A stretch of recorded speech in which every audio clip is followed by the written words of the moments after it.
अध्याय 21 पृथ्वी शैली का जादू भाग 2। लिनली सीधे अपने कमरे में वापस भागा और फिर अपने पीछे का दरवाजा कसकर बंद कर लिया। उसने जल्दी से अपने जूते उतारे, फिर बिस्तर पर कूद गया और बैठ गया। दादाजी डोरिंग, अब बाहर आओ।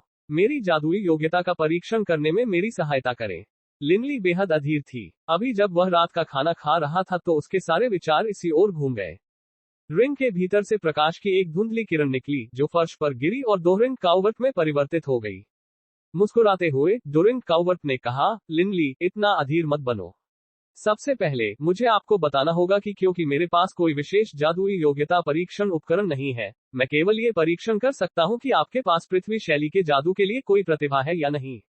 चूंकि मेरे पास कोई उपकरण नहीं है, इसलिए मेरे पास परीक्षण करने और ये देखने का कोई तरीका नहीं है कि क्या आपके पास किसी अन्य जादू के लिए योग्यता है। आप केवल पृथ्वी तत्व जादू के लिए मेरी योग्यता का परीक्षण कर सकते हैं। लिनली को थोड़ी निराशा हुई।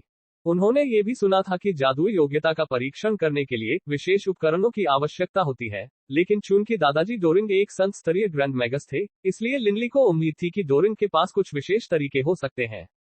पृथ्वी शैली में क्या खराबी है? लिनली, मैं आपको बता दूं, पृथ्वी, अग्नि, जल, वायु, गड़गड़ाहट, प्रकाश और अंधेरे के तत्वों में से पृथ्वी उन सभी में सबसे शक्तिशाली शैली है। डोरिंग काउवर्ट के चेहरे पर गर्व की झलक थी। जाहिर है, वह आत्मविश्वास से भरे हुए थे।